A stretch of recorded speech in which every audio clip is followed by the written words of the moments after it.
Hello, everyone, and welcome to another episode of Tree Actions, the Human Forestry Podcast. And joining me, as always, is my trusted co-host and counterpart, Tony Tressel from Pomeroy, PA. Hey, Tony. Good afternoon, everyone. And I'm not exactly sure where you're joining us from, but joining us is a longtime friend and colleague, Mr. Tim Walsh. Welcome to the show, Tim, and tell us where you're coming from. Long-time listener, first-time caller. There you go. I am speaking to you today from northern Indiana. I'm up here meeting with some Townsend crews and clients. I live in northeast Ohio, Portage Lakes area. Okay. Indiana. No, I think maybe that's our first guest that's coming to us from there. Well, I'm looking forward to our conversation, and I know this conversation has multiple potential directions it could go, but as we like to do, and start our conversations off, I'm curious how you'll answer the question that we give to every one of our guests, and that is, if you could share with us the first memory you have where you felt the connection to trees or trees, or tree or trees. The first memory, I would say, I can even give you the specific tree, Nice. Pinus resinosa. It was about a 24, 25-inch Norway pine, red pine, depending on what you call it. It was outside of our vacation property. And as kids, my brothers and I used to climb it and spend the afternoons up there. Yeah. We'd bring our lunch. One person could nap and the other two watched them. Right. Clearly no equipment, no safety whatsoever, but I think I was, single digits for sure. Yeah, I think that was kind of my first connection to a tree, and obviously in a forest of them, but that tree in particular. Right. So how did that transpire? Was it a group effort, idea, older brother that started? How did you end up in the tree? That's a good question. I mean, the three of us, we spent every waking moment outside until there was food on the table, Right. or my mother dragged us back in, or my father yelled at us to come in to clean something up. So we loved being outside. We had property on the Wisconsin River. Okay. So in the summer, we'd be swimming or canoeing or whatever. And we just spent all of our time outdoors. And the tree was pretty close to the house, pretty sizable. And we climbed a lot of them. And I'm sure there's trees we climbed before that one. But that one just has we have a connection to it, or had. Unfortunately, the next owner put a septic system in and severed about 90% of the roots in the tree died. But at least we have some memories. Of course. So how did your journey into the tree world take place? How did that end up happening as far as arboriculture goes? That's an interesting one. I used to joke and say I fell into it. Now that I'm in safety all the time, I don't like to make that because that's not really a funny joke, right? Right. Like a lot of people, after high school, didn't know what I wanted to do, lived in the North Woods of Wisconsin, loved being outdoors, knew I wasn't going to survive on the, probably $5.18 an hour I was making back in the 80s at a grocery store. Right.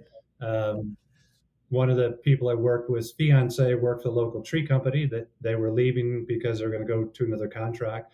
She said, well, why don't you go and apply there? I bet you can make more money. Didn't know much about it at the time, and, got into it from that perspective, started working, enjoyed it, and worked a few years, and eventually started going to school, UW-Stevens Point. Yeah. Didn't declare a major for a while because you didn't have to. Was still working, summers, holidays, weekends, doing tree care. Became a crew leader, was doing sales work, pesticide applications, all that stuff. And then finally, the university said you have to pick a major or you have to pick another school. And oddly enough, I didn't pick urban forestry first because I wasn't sure yet. I actually picked business as a major for a semester. And then after a couple of accounting and marketing and econ classes, I said, I think I want to go back to urban forestry. So that's how the path really began. So well, and I think that's where I first connected with you. I think was through Stevens Point, and I mean you did a lot of your career blossomed out of that experience and people you met there, didn't it? It really did, and obviously you and I share a strong connection, shared with Alex Shigo and still with the Shigo family. But it was probably 1996. Yeah, 96. We decided to hold a student conference. Yes. So Don Rapolo, who's now vice president of safety support at Yep. Davie, and I decided to organize a conference. And in central Wisconsin, a little tiny village, in 1997 April, we had a little conference, pulled about 65 students together. Yep. And as we were planning it, our advisor at the time, Dr. Robert Miller, said, it's a good idea. I don't know if it's going to work, but you guys don't dream too big. I don't listen well, so I made 2 phone calls. The first one was to Alex Shigo, and Alex picked up the phone. I told him what we wanted to do, and he said yes. There's more to it than that, Yeah, but yeah. the other person was Ken Palmer Yeah. from Arbor Master. Yeah. So the first conference for the Student Society of Arboriculture was held in April of 1997 at a little field station in Wisconsin. Yeah. And if you're not familiar with the area, we had mosquitoes and snow in the same week. And I believe was I at that one or a subsequent one? You were at the second one. Right. So 98 Yeah. we went from probably about 60, 65 participants at the first one to the second one, 1998, or 90, I think 95. Yeah, and we had the full then Arbor Master Game of Logging complement. Tim Ard was there. Yeah. We had Sharon Lilly from the ISA. We had Klaus Volbrecht, Right. and really kind of grew from there. And that's where your involvement with ISA, but certainly with the SCA, which, if I'm not mistaken, didn't exist until you and the folks at Stevens Point cooked that up. Is that not true? So the Student Society of Arboriculture was created in 1981. Actually, it was Dr. Les Werner, who's going to be retiring from Stevens Point soon. It was his class that worked with the ISA to become a professional affiliation. Okay. So that was 1981, and then we started the student conferences in 97. Right. So it was the first conferences, is what it was that you guys started. Mm-hmm. Right.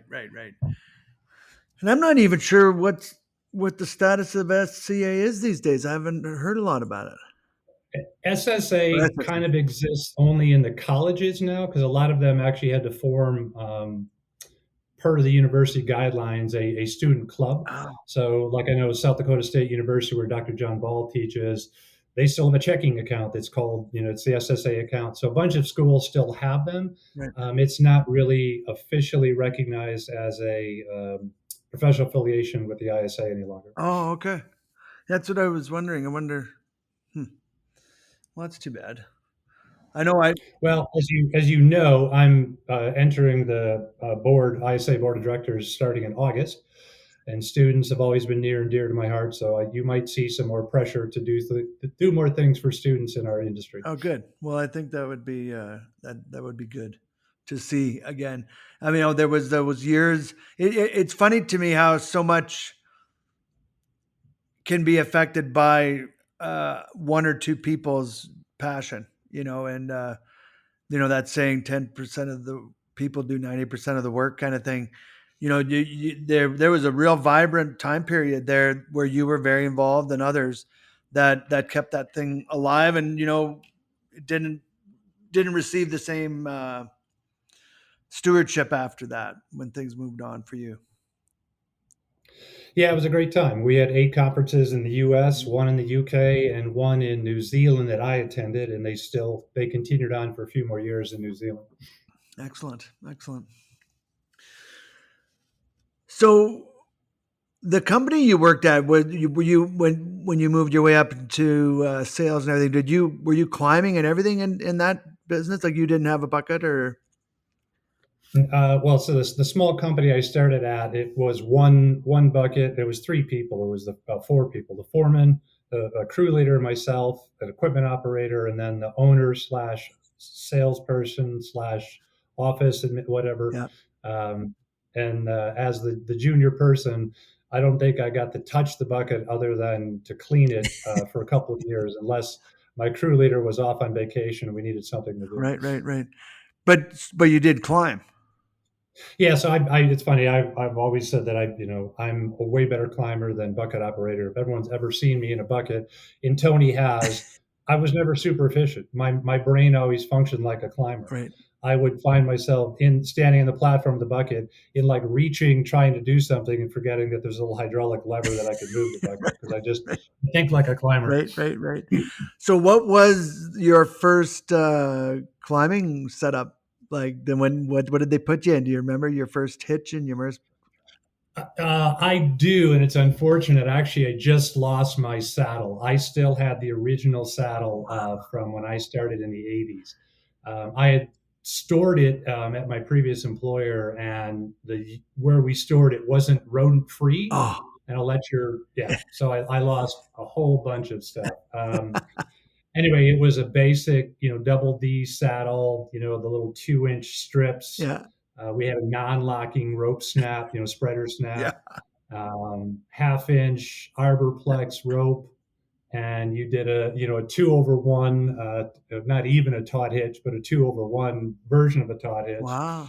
So it was rudimentary, to say the least. I was taught a 2/1, but and then another one over top. So it was like 2 wraps, and then over a half hitch, and then another half hitch over that, which I think is called a rolling hitch. I don't know, but it never bound up.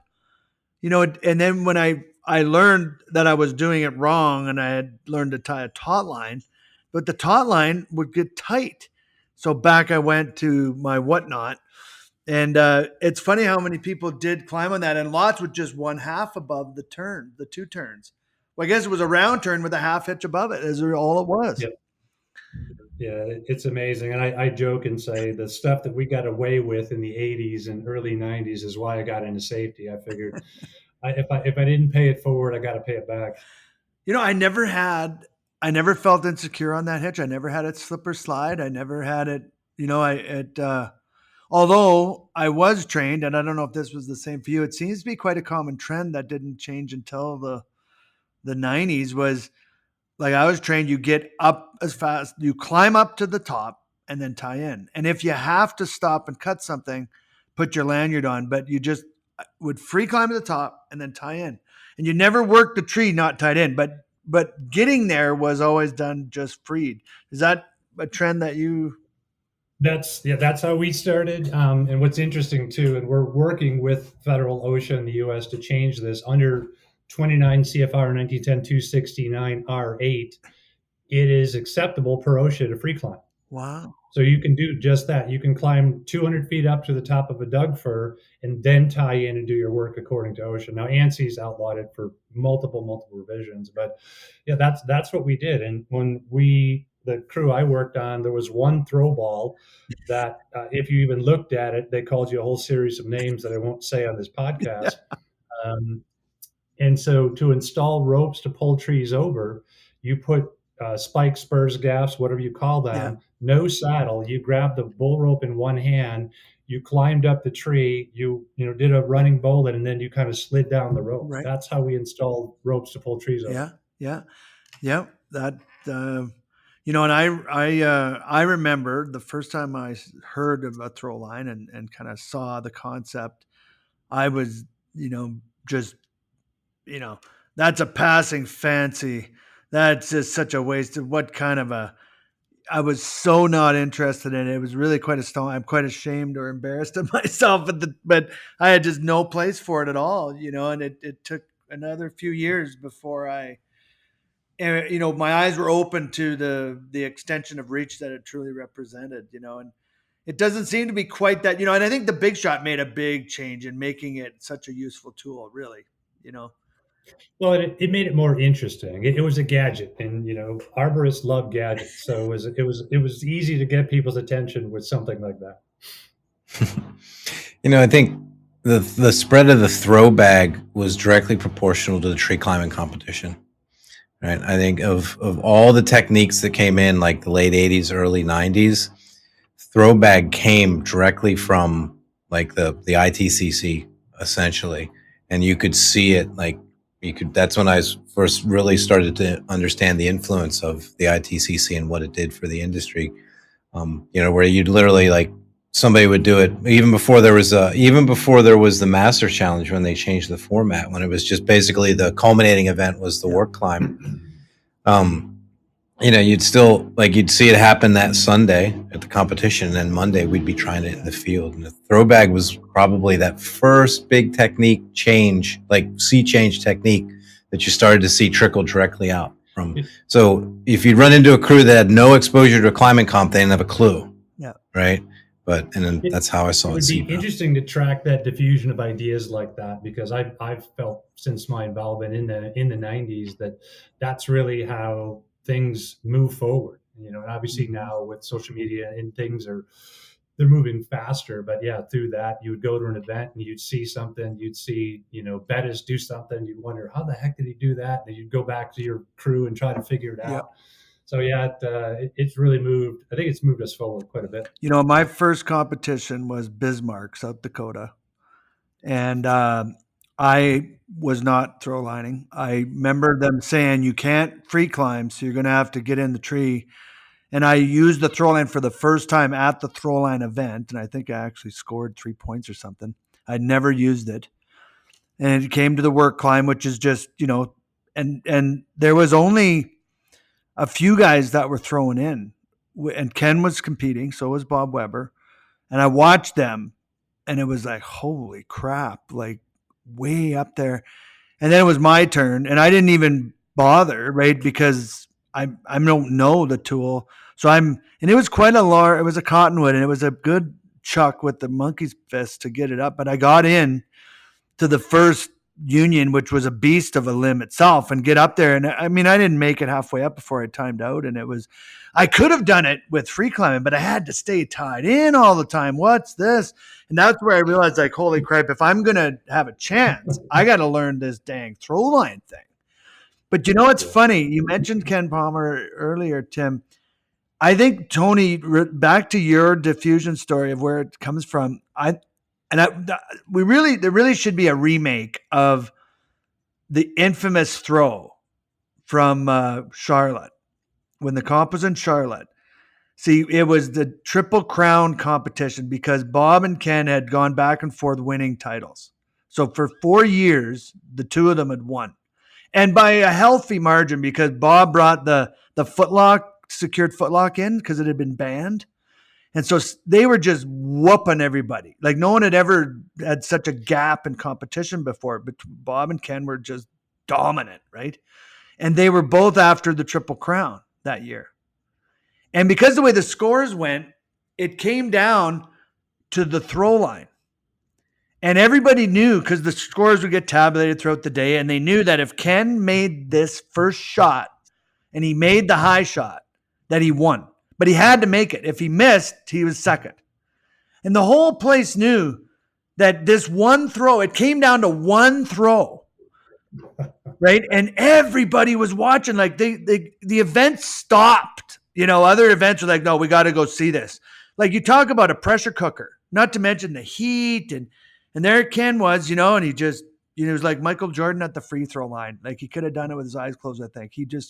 He had a way of keeping his composure in those things. And he just did his thing, and he tied the little knot, and he did his ritual.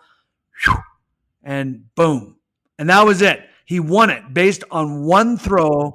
And I think, Tony, that's where the mystique of it really disseminated from, because everyone that was there was like, oh, wow. Like, it was that it needs to be a reenactment of that event, because I don't think there was, I don't know if I would have been able to, I can make a 3-foot putt for pressure. Right. Well, I think it was that, and it was one of the techniques that was very approachable, because you didn't need a throw line and a throw bag. You needed a piece of string and something heavy, and you could try it, right? So a saw wrench would work, a rock would work, and you give it a shot. And of course, it never worked for long, but I think it was one of the techniques that was kind of like, oh, I ain't spending any money. I can do this. I got a rock and a string. And then you saw the potential of it, right? And then you're like, okay. And then you spent the money to get it. But it was just interesting how that stuff. That's awesome. And it's funny, that stuff trickled. Dwayne, as you mentioned that process that Ken used, I still use to this day, because the early days of Arbor Master, I remember him training, everything up to, including he would always take a second to adjust his hard Yeah. hat, but everything is the same. And that, I mean, there's beauty to that. Like with the Olympic athletes, they will replay in their mind the technique over and over and over. So it's identical every single time. Yeah. So I like that. Maybe we could, like you said, recreate the you call it the shot, the throw. Yeah. It's like in mountaineering, the belay, Yeah. the classic event. It was iconic and inspiring. You know, it was a real moment. And it took me probably, you know, working with Harbor Master, and I was kind of the third musketeer after Ken and Rip. I was working with them the most, and then Sean. But I'm a stubborn old, you know, I was like, I'm going to do it my way. And Ken would, every time we teach a climbing class, he would very painstakingly, I think only Ken could do, he would emphasize all these steps, and you do it this way. And if you follow it this way, you know, and I'd be like, well, okay. And I would always make the odd shift, you know, and finally you know what? I'm just going to do it exactly like he said to do it. And when I followed it exactly, every time, maybe he went so far as to the length of the pendulum, where you put the knot, how you hold it, how many times you let it swing, the rub of the hat, the bounce of the feet, the push of the glasses, you know, and then the weight of the bag, you know, like it all made a difference. And, you know, that he told us, he would often tell the story of Michael Jordan at the free throw line. Do you remember him telling that? Yeah. And that was his analogy, you know, where Michael Jordan closed his eyes for the last shot to win one of the Bulls championships. He actually closed his eyes for the shot because it was so routine. He could do it with his eyes closed, and he did. And it was actually for the game, you know, because he had gotten anyways. Yeah, it's funny that you remember that too. And the wig of the hat and everything. It's just interesting. The stuff that sticks with you, Yeah. right? And I bet that's going to be part of the lore and legend of arboriculture. Of, you know, were you there when the shot was made? The shot heard around the world. Yeah, there you go. The shot heard around the world. That's the catch line. Tony, you went through all the Arbormaster stuff. Do you have any like kind of poignant memory that sticks out for you from one of the events with Rip or Ken? Or? Oh yeah, I think I've used so many of the lines I learned from Ken and Rip. Now they just seem like they're my own. But I do remember, because it would have been, I guess it would have been the second conference. I hadn't realized it was the second conference, but the Arbormaster competition North American finals was at Stevens Point in '98. Yep. And I competed there with that. That was the first time I met Peter and Sean, probably first time I met Sean Gear. A lot of different people. I competed up there with that. And that was probably I'm a second generation arborist, but I was new to the industry as it being my career and being a production climber. And I'm doing work climbs and Norm Hall's staring me down. I'm still intimidated by that thought. Whenever I'm feeling a little good about myself climbing, I'm like, I'm really rocking this tree. I just imagine Norm's on the ground staring at me. All that, like, you're that good just goes right out the fucking window. Norm had that effect. I learned so much from that, though. Those, just the ability, like, I can still remember, because I'd known Scott Prophet a little bit better than I knew, because I just met Norm, and I can remember coming out and just being a little down, and Scott had, he had his way to come up to you and kind of cheer you up a little bit. And he's like, trust me, if Norm didn't say anything, you're doing all right. Like, if it was bad, there would be no doubt in your mind that it was, but those seminal, that was really for me as an arborist, taking part in that, and being a part of that and going out to Stevens Point was just, I tell people often there's a straight line through arboricultural career through climbing competitions. Well, that was the starting point of that line.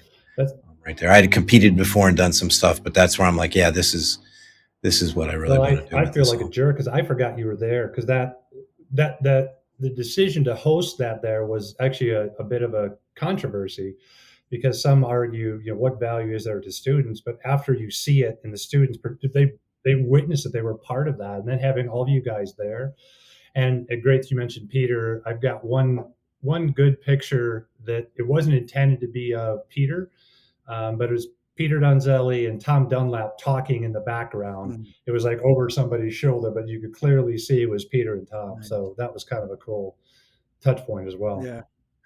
This conversation is going in a direction that reminds me of something that Don mentioned in his podcast, Don Blair. And I'm curious, Tim, how you feel about this. We're talking about mentors and inspirations we've received from people over the years, and being held to a high standard. And I wonder how that's happening today with information so easy to get and so cheap to arrive at, I guess is the way I'd put it.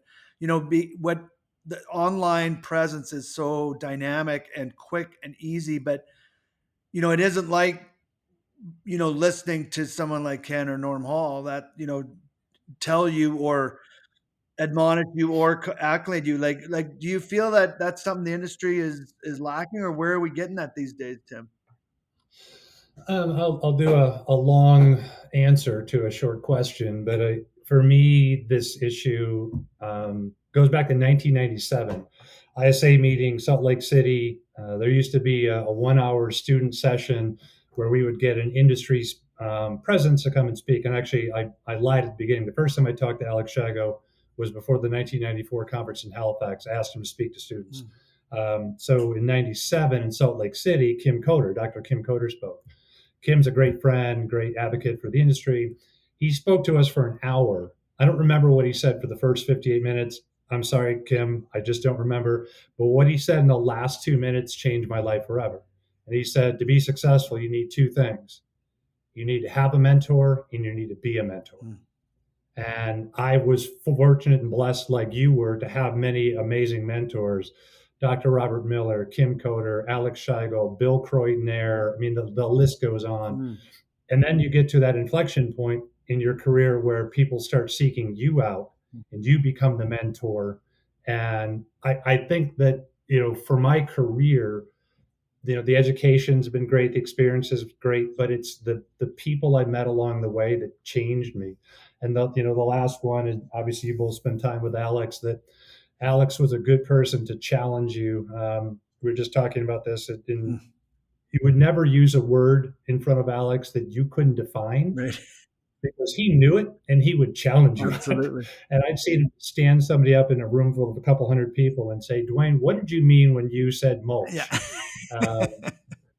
And so it was people like that made us better, right? And I don't know if I think it still exists. I think that the fast pace, the social media presence and influence, I don't think that is necessarily all bad, but there's something to sitting down with somebody, sitting down at the dock with Al with a plate of cheese and a drink and just talking trees or whatever it was. That that influence is important. So I hope that we haven't lost that. Yeah, I agree, and it's partly what the podcast has evolved to be. It wasn't really planned to go in the direction that it has gone, but I hope that there's stories and sharings on here that can serve to be that for people if they choose to listen. And again, I don't think the social media is bad necessarily or all wrong, or anything like that. I don't want to paint it in a bad light, but it's there is in a lot of ways it's good. There's so much information available. What I've noticed now, like you when being involved in training, the students that arrive at courses and what they already have seen or know is so much different than what it used to be. Used to be you'd show something that they'd never ever seen, and now people have some idea just because of the social stuff, right?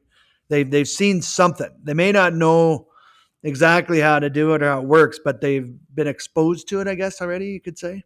It's like having watched a competition. Right. Well, and the scary part is it's not all good. Right. You remember back to the suicide hit Yeah. that somebody they tied it wrong, took a picture, and it got sent around the world in a magazine. Yep. So a lot of people learned to tie it incorrectly. Yeah. And now with social media, anyone can post anything, which there's a lot, like you said, there's a lot of good people I think are advancing the profession, but there's also some stuff that makes it cringe and think like, why would you do that? Why would you film that? And it's probably always been a buyer beware out there. Anybody can make a mistake, and you got to have a certain amount of discernment on your own. It's just, Now maybe it's you got to be a little. Your filter's got to be a little bit. Your siev's got to be a little tighter these days. Right. Well, I think if the social media has done anything, it's take like a lot of stuff is seen on social media and it's accepted as being good, and when it's not, and just because it's on social media, it's seen as something that is appropriate to do, and it's not. Like whereas before, when we disseminated information out, you had to read a book or hear it for somebody that learned it from somebody else, so there was bigger filters there, and I agree with you, it's not all bad. It's just I don't think it should ever be a first point of reference, right?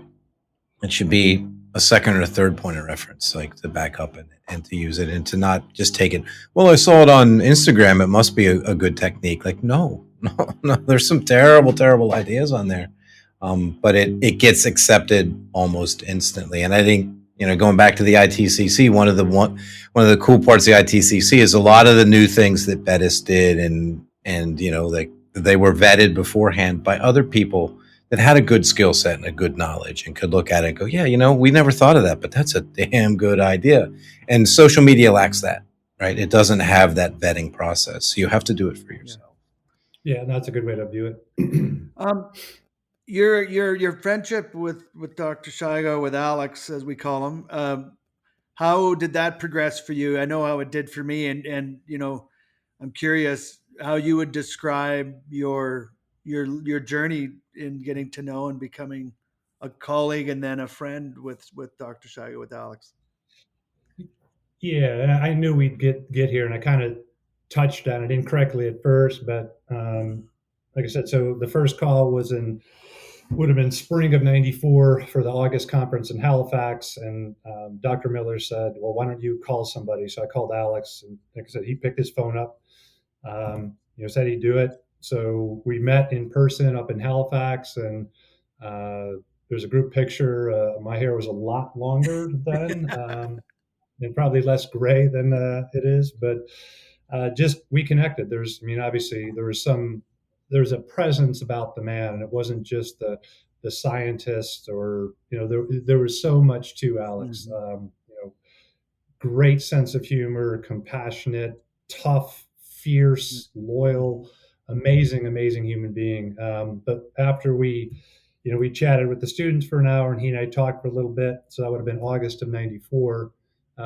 He invited me out to one of his tree chemistry workshops. And for anyone that never got to attend one of those, this will blow your mind, because he would talk for 8 hours a day for 2 days in a row on tree chemistry without a PowerPoint. Mm-hmm. There was no notes. Everything was in that man's head, and he never lost track. No. He never missed a beat. He never made a mistake. And so when I went out, he invited me to stay with he and Marilyn. Yep. And at the time, it was the dog Andy. Right. And I just felt a connection. I never knew either one of my grandfathers. They both had passed before I was born. And so to some extent, he became a bit of a surrogate grandfather. Mm-hmm. And Marilyn as well. Just, we talked before we started recording. We've stayed in touch. So that was, it would have been December probably of '94. And we started doing some stuff with the students, hosting at the Sugar Shack down the street from where he and Marilyn lived. Yeah. And then when I moved out, I took a job was the National Arbor Association, now Tree Care Industry Association. Yeah. I got to a point where I was working 4 days a week for TCIA. I was climbing for a local company, Broad Oak Tree in New Hampshire, on Fridays. And then in the summer, I'd drive to the lake house, jump into my swim trunks, go in the lake, swim around with the dog, come back. Al and Marilyn would be sitting on the dock with a tray of snacks, and we'd sit there and talk for hours. Yep. So yeah, you couldn't have scripted this. It had to happen the way it happened, because I don't know. I mean, and then the other part of it, what's weird is he changed my career in safety, because at the point I met him, I was kind of dabbling in training and education. I was working on my would have been my first master's at that point, actually end of bachelor's, first master's. And I was interested in safety. And he said, "What do you mean interested?" I said, "I think I want to do safety." He said, "No." "What do you mean no?" He said, "If you're going to do it, it has to be everything you do. You have to live it, breathe it, think it. Everything you do has to be safety." And I hope that I've lived up to that. I've tried to make it everything I do. So, here's a person that had no formal safety training, helped encourage me along my path in my safety career. Yeah. You know what I expected, not that you shouldn't have expectations, but I was thinking that your story would fall along similar lines. And what I found about Alex was all you had to do was be available and like just call. Really, is all you needed to do. Like he was very open and very. I think people, you know, were intimidated to reach out, and I guess I was just dumb enough or brave enough or whatever. But you know, he would always answer his phone, and he was always happy to talk, and he would be more than willing to invite you over. And you know, the other thing that you might recall when I had my experiences with at the house, there was when you show up and when you leave, and it was very clearly defined. I will see you tomorrow at 6 a.m. And then we'd have lunch, and he'd be like, "I'm going to bed now. I'm going to have a nap. You need to leave. I will see you tomorrow at 6." And it was it was very clear. Now you're going to go. He was protective of his time with his Yeah, family. That's for yeah, sure. but he would share it up to the point where it was time, right? And there was no guessing about the boundaries of the parameters, and which made it very comfortable and easy for someone like me. You know, I really appreciated that, and I learned from that too. And yeah, his dedication to things. You know, I'm not surprised that he would say that to you. You know, no, you don't try. You're going to do it all or nothing, right? And that's the way he was. Yeah, and it was interesting more towards the end of his life, when he had the LASIK surgery. He wasn't wearing the big Yeah, glasses yeah, anymore. yeah. He had these amazing, just crystal clear blue eyes, and when he focused that gaze on you, it could make you uncomfortable. So he definitely challenged a lot of people, and I think that made people uncomfortable. And like you, I was too dumb or brave or whatever, but we would do events. The first one we did, it was free. He didn't charge anything. All the students had to do was get Yeah, there and get a hotel. And the first night he bought us all yeah, lobsters from Maine. yeah, And he would always invite people back to the house, and some people wouldn't go, yeah, and because for them it was Dr. Shigo up on a pedestal, but he was a yeah. human. And so many of us have these memories because of that. We were too dumb or too brave, or a combination of the two, maybe. You know, I find that it's in most. Um, I think I have a general belief that I've garnered over the years that pretty much anyone's approachable if you're just yourself and ask. You know, I like I would dare say if you know I've had you know I've met famous people in my travels and airports and so on, and I'm just me, and I've struck up conversations with movie stars and famous singers that no one wanted to walk up to them, and I didn't seek them out. I remember one time at an airport, it was a famous country singer, well known, and he was waiting for his bags, and his son was running around, and he was obviously with his family, and nobody was going near him, and I was standing somewhat close to him, and I just said, "So you're in town, huh? You got a show?" And he's like, "No." And he was there to throw the first pitch for the Jays game. He was there to. Oh, He man. said, I'm a little nervous." He said, "I got to throw a pitch, and I've been trying to practice throwing." And then his son came running up, and I just ended up chatting with him. I didn't ask for an autograph. I didn't, but it was just, you know, and everyone assumed that I knew the guy. You know, I didn't know him. I just knew that he's famous, and I knew who he was. But I think anyone that you can approach like on that basis, even if they are famous, they're just people. And it's funny we Yeah. put that on. It's something we put on people, I think. And but I don't know if that's a gift or what. But I don't know if you've had that experience. Yeah, and that's where, and the other part with Alex is he appreciated people that, wanted to work. Yeah. He would get so frustrated when people would call him just to get the answer. Right. He got so mad about that. So if you were willing to put a little bit of time and energy into it, he was, and I mean, the whole family, Yeah. the most generous people Oh. on the planet. That's a nice shirt you've got on, but I don't want to discuss this with you. Exactly. And the best one though was the boy, oh boy, oh boy. If you don't know the answer to that, you're in big, big trouble. And whenever Shigo would say that, it meant he didn't know. And it took me a while to figure that out because that happened a few times. I'd ask a question and I'd get the boy, oh boy, and I'd look around. We had one of the symposiums and people were looking, and this is before I knew what that meant, right? And he had me.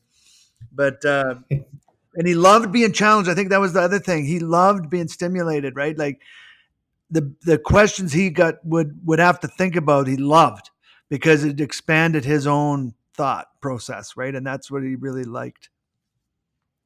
Well, there's and this just came up because I was back in Stevens Point a couple of weeks ago. So the Utility Arborist Association is working with UWSP to develop a bachelor's program for utility vegetation management. Their certificate programs, and we're looking to expand that. So, and it was back on campus. It's kind of cool. I haven't been there for a long time. But right outside the College of Natural Resources building, there's 2 red maples. One of them doesn't look good. It's probably not going to last much longer.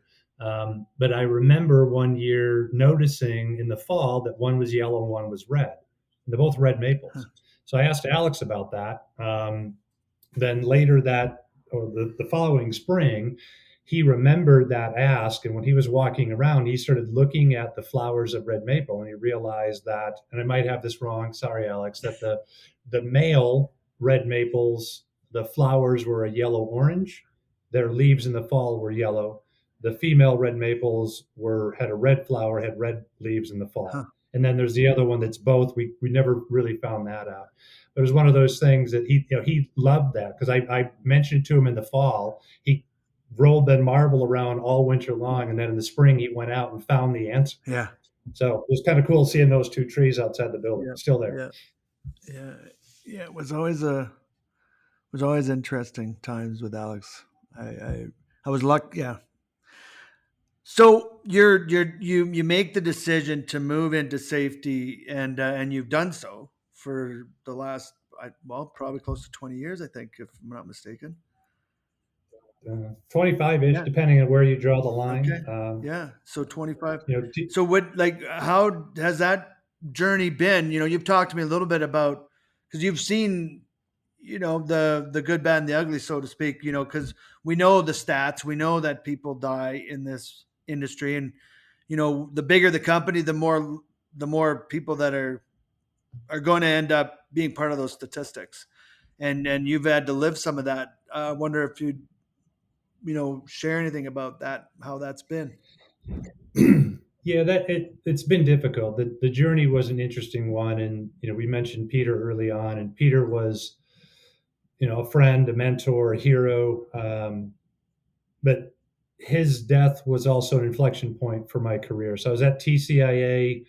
Well, he passed before I moved to take the job at TCIA. For those who don't remember, Peter was killed in a rigging incident. The tree failed beneath him.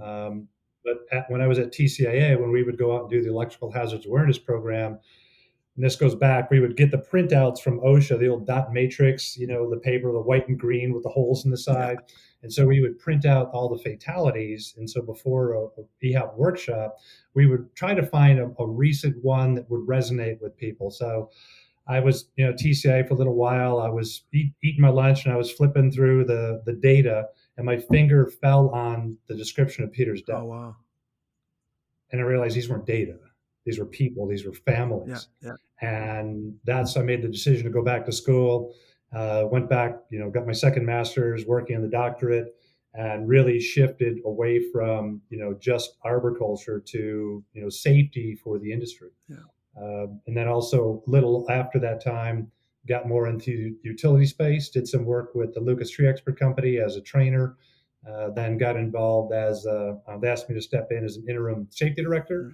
That kind of really led me down the path to, where I'm at today at the Townsend Company, head of the vice president of safety and training. So that, that got me into the path. But like you said, there's risk there. And, we're all aware of Dr. John Ball's data. The smaller companies, you're more likely to have a serious incident of fatality, but the exposure's there. If you have, 100,000 employees working 2,000 hours a year, there's risk there. But for those of you that have never had to deal with a fatality, if it happens, you're not going to be prepared. No. You can't be prepared for it. I've done 33 at this point since my first one in 2007. And it's tough. The first one I dealt with, I had a trainer that worked for me resign that day. And I don't hold it against him. It's not something that people can do. It is the worst thing that can happen in a workplace. And our job is to try to ensure that doesn't happen again. And for me, it was that first fatality that really has been my North Star. I had to meet the parents, had to meet his mother. Yeah. And as I left, she grabbed me and said, "Promise me you'll make sure this doesn't happen to somebody else's mother." Yeah. And that voice is what drives me. And when I interview people for safety positions, I ask them a lot of things, but two questions. One, when that call comes in, and it's going to, when you lose somebody on your watch, how do you deal with that? Yeah. And then, and I always say it's not a fair question because if you haven't had it happen, you don't know what it's like. Right. And then the more important question, the next morning, how do you get up and come back? Right. And again, not a fair question because if you haven't been through it, you don't know how you're going to react. Yeah. I've had people walk out of interviews when I ask the first question. Yeah. It's I recently heard, I can't remember where I heard it, but it impressed upon me the concept. It's like we do all like safety and we practice safety and we do risk assessments and we do all this stuff, which is important. Absolutely. But there's likelihood and probability are two different things. And there is still the fact that we deal with unknowns. We try to eliminate as many as possible with our planning and our assessments, but it is still dangerous work and things can happen. And I think it's important. I think for people doing tree work to recognize that, like this is the type of work. Despite all of your best training and planning, you still may end up in a pretty bad spot. It could happen, hopefully not, but, and I don't know if that, I've been pondering this, the likelihood, the probability, is there a difference? I'm curious what you'd have to say about that. Well, it's interesting. We could get into a whole talk around, what people call the new view of safety or safety differently or human organizational performance.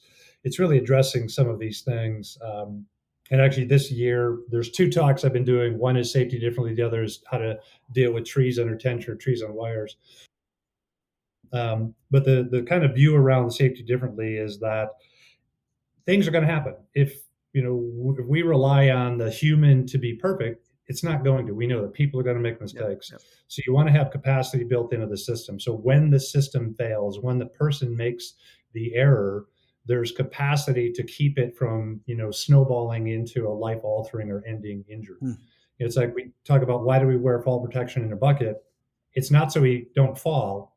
It's so we don't land. Right. It's when you hit the ground is when you have the serious injury. Right. So it's a different view. There's the old view of all accidents are preventable and, zero injuries and incidences that should be the goal. And that those aren't realistic. No. And they actually damage safety because they encourage people to hide it. Yeah. Exactly. So if we're working together and we've gone 10,000 working days without a, OSHA recordable, that's about 38 years. And I'm, I'll pick on me. I'm the new guy. I get on the crew. The first day I get a cut that's going to require a stitch. Yeah. That's an OSHA recordable. Yeah. I just blew 38 years of a perfect record. Right. Do you think there's going to be pressure from you two for me to duct tape that together and go back to work? Or from me? Right. Do I want to be the one that ruins your safety bonus because I got a stitch? Right. So until we can get out of that mindset, I think we're always going to have these same types of incidents and injuries. Yeah. I agree, and it is there is just mistakes. Human error is probably one of the greatest factors in these incidents. Well, let me challenge you on that, Dwayne, because it used to be that's part of behavior-based safety. Of human error caused the incident. Human error doesn't cause it; it triggers it. Right. So, if we have a system that isn't resilient, that doesn't have capacity. When you make the mistake, and you're going to, then the bad things happen. Right. If we give people 4-foot long lanyards and ask them to climb 6-foot diameter trees, they're going to free climb at some point because the lanyard's not going to work. So it's things like that that we need to change our views.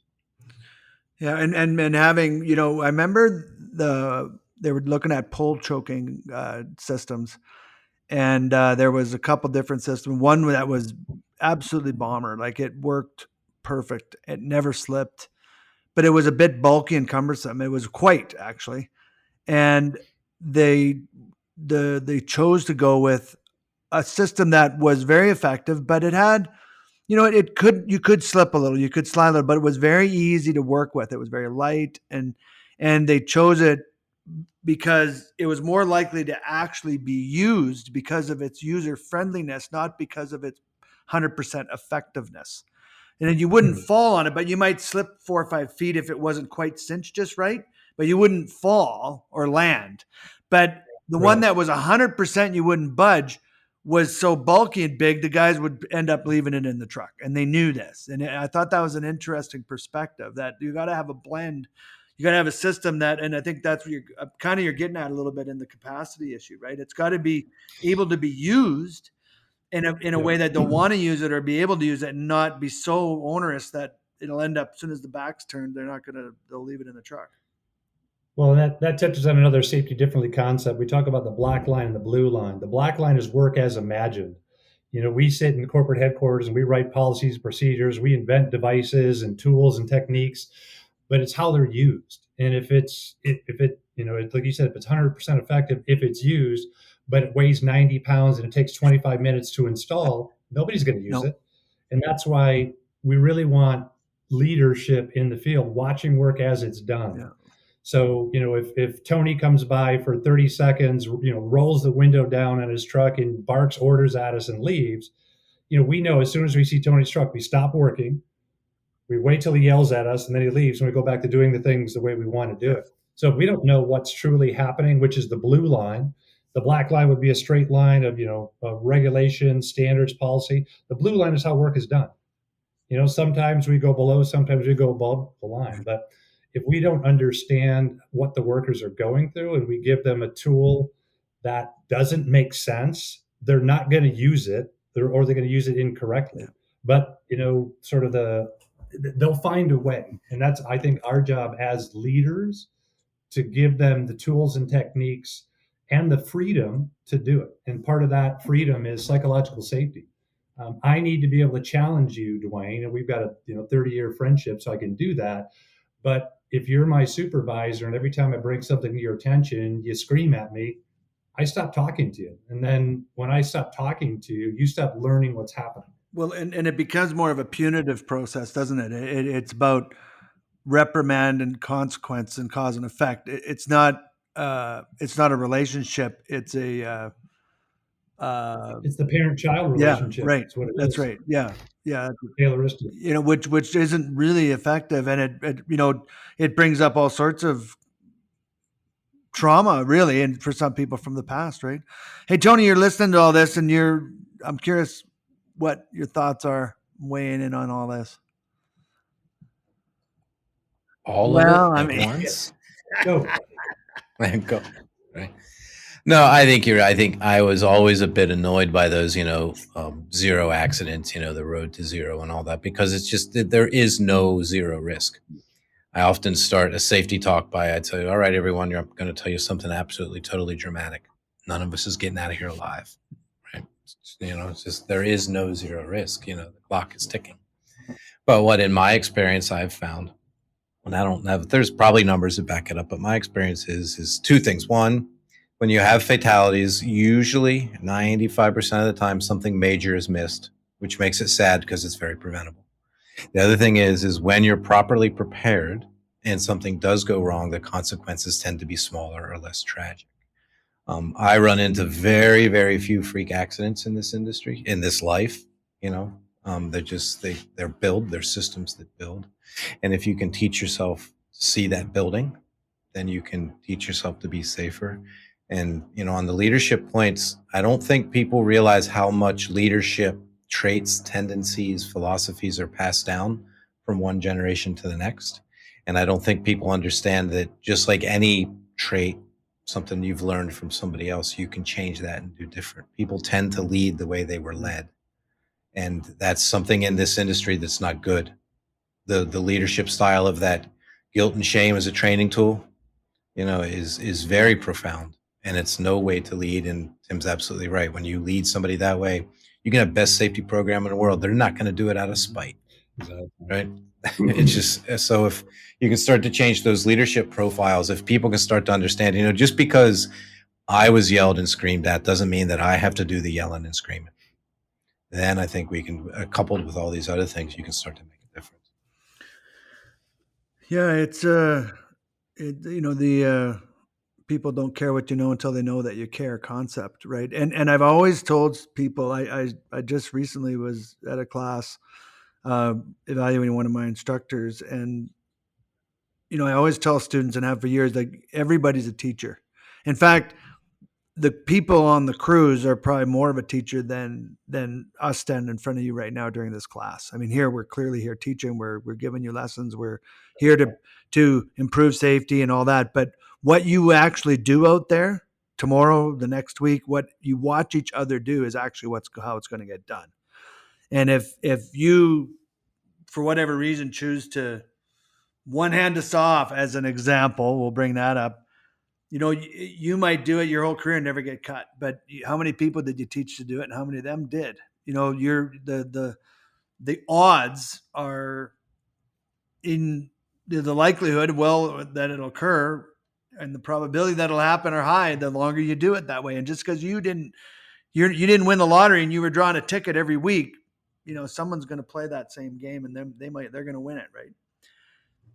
Is that a fair? Is probability and likelihood, are they synonymous, or are they different? They're close. I mean, there's a whole kind of view on that. I saw something, really, you sort of start with risk, understanding what the risk is, and that's where, if you're not familiar with Todd Conklin, he did pre-accident investigation podcast, did a bunch of good stuff. He analyzed hundreds of fatalities around the world in many industries, and he said they all came down to one of two things. Either the worker was unable to identify the risk, or there wasn't a control in place. Whether there was a control, they didn't use it, or there wasn't control at all. Mm-hmm. So all these fatalities, all these millions of dollars spent on all these investigations, it was those two things.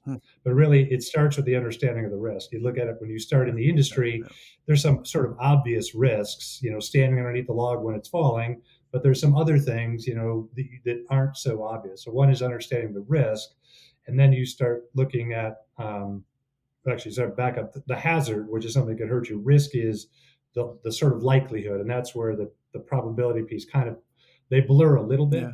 But I mean, your analogy with the one-handing the chainsaw or any other technique, maybe you're going to do it for 40 years and never hurt yourself.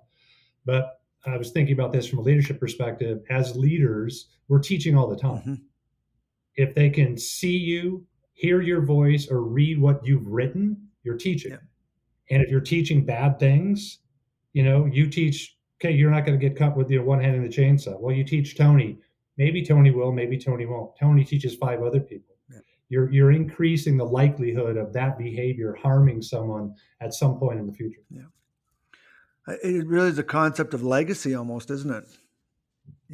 And culture. Legacy and culture come to mind when we talk about this stuff, because that's how it's built, is by stories and watching and listening. Yeah.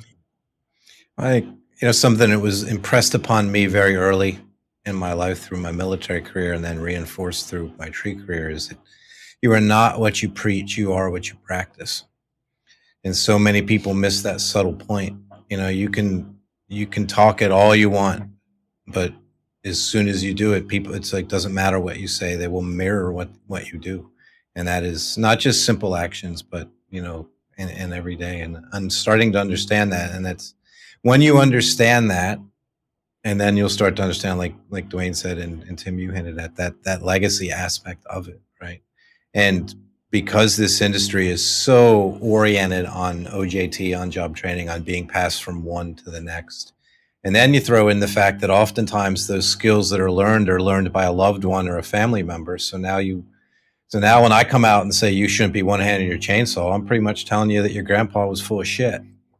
So, we have 2 battles to fight here, right? We have the logical battle, and then we have the personal battle, because I never knew your grandfather, and he might have been an excellent person, a fine individual, but his chainsaw skills suck. Doesn't make him a bad person, but that's difficult for people to differentiate from the two. So that's when you start to get to that end of the. Don't be talking about grandpa that way.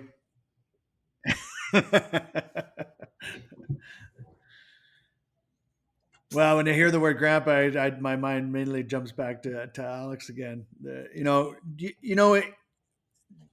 you know where? I mean, I've often said it that he's the father of modern arboriculture, the forefather of modern arboriculture. Where did that? Do you know where that? You might be one person, Tim, that would know where that origin came from, or if it's something. Who started that? I don't even know. It's been around a long time. I don't know where it sort of first came about, but yeah, I mean, definitely. And it's interesting too because his background was in forest pathology. Yeah.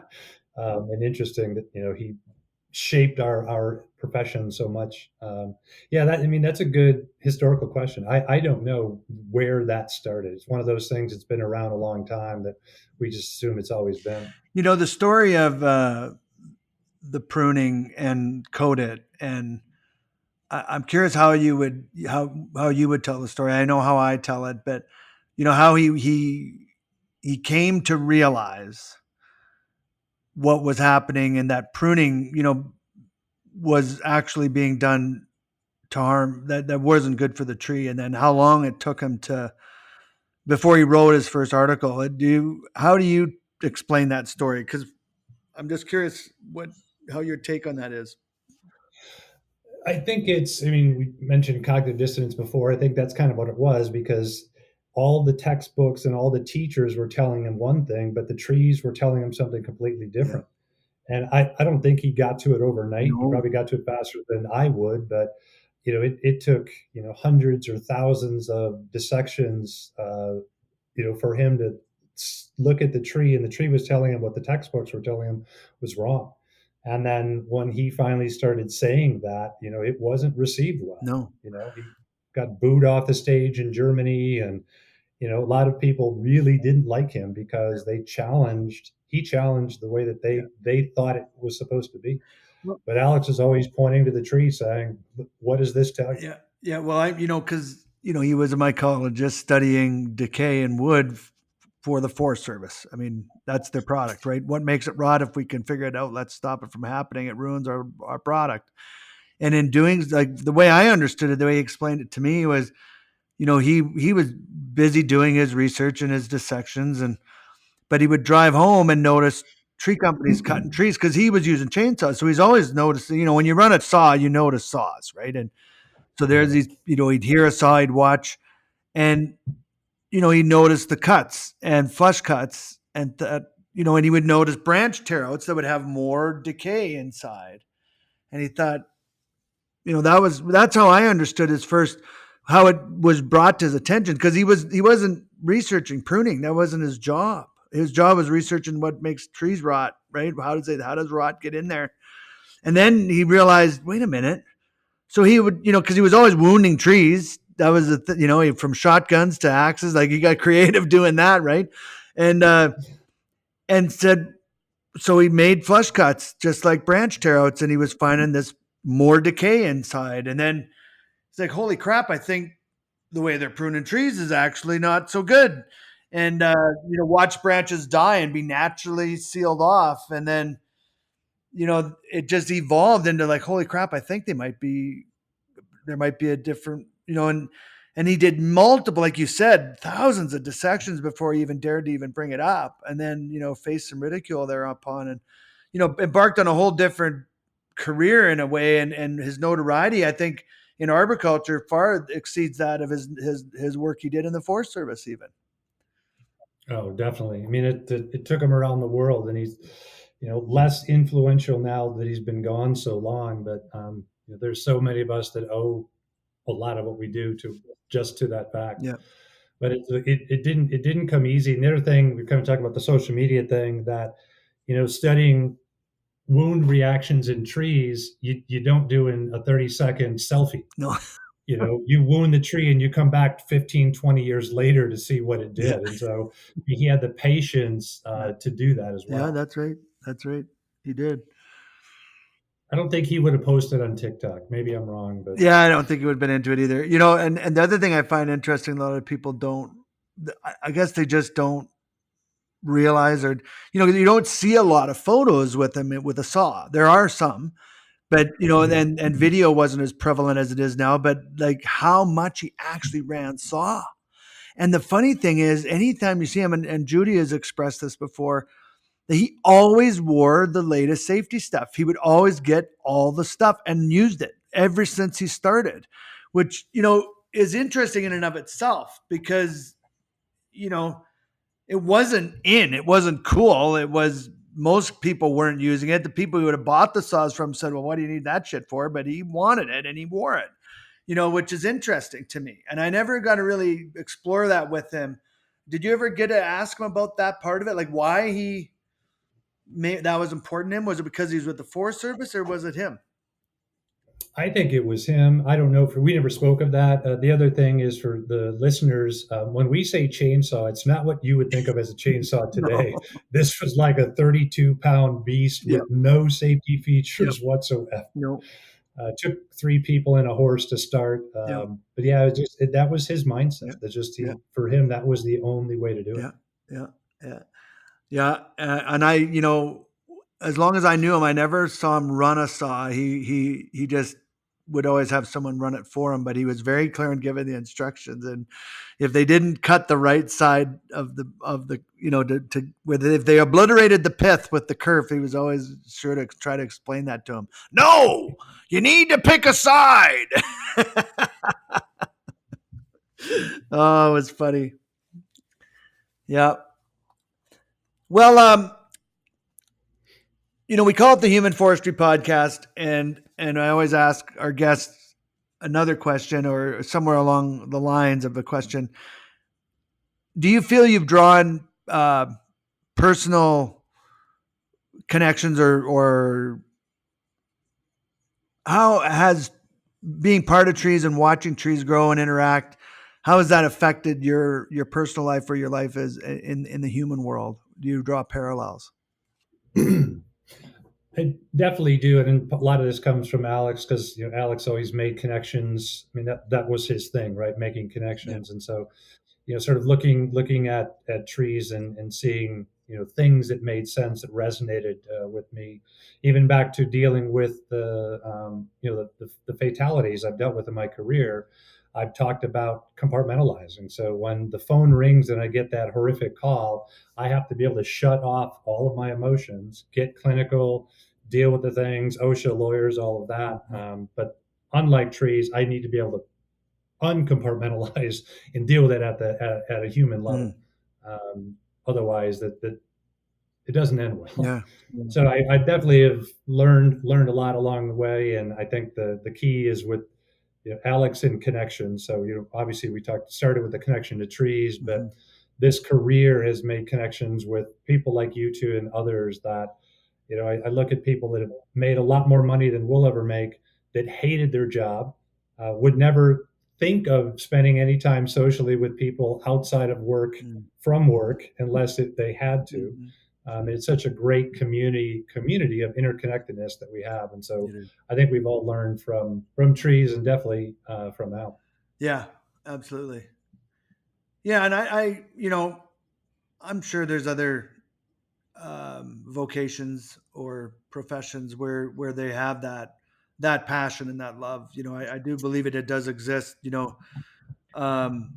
It's part of the human spirit, and those of us that are fortunate enough to find whatever it is, like true love, I guess, whether it be with a partner or with your job, it's recognizing and then and pursuing that and staying true to it. Like Alex told you, if you're gonna, I can't remember how you said that exactly, but if you're gonna go safety, do safety. Got to be everything you do. Everything you do, and that's a concept that seems to me to be.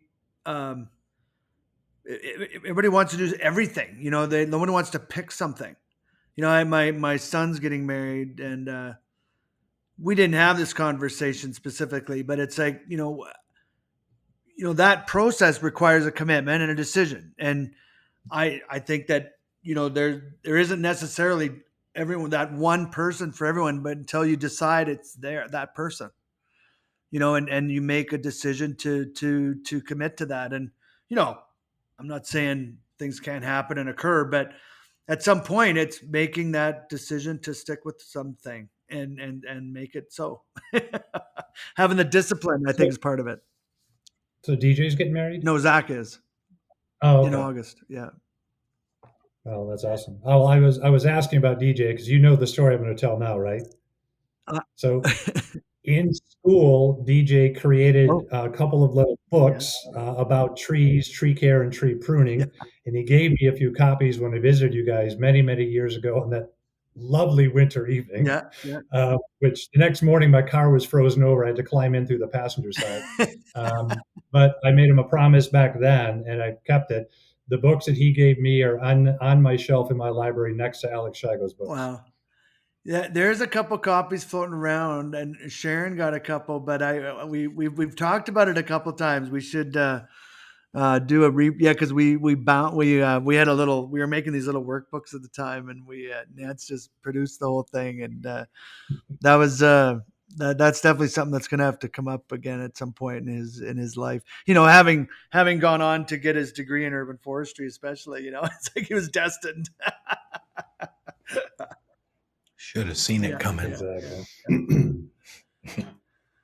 Coder hasn't come up on our podcast yet. That and Tony, you've made reference to Kim, has mentored you and taught you things, and I think that might be someone we need to pursue as a guest. Yeah, Kim would be good. Yeah, absolutely. Well, your ISA is the part of your career that's continuing to grow. You haven't been as involved for a while, though, have you? Not with ISA, because I was in the Utility Arbor Association as a director, and then I ran the cycle of vice president, president-elect president. I'm past president now.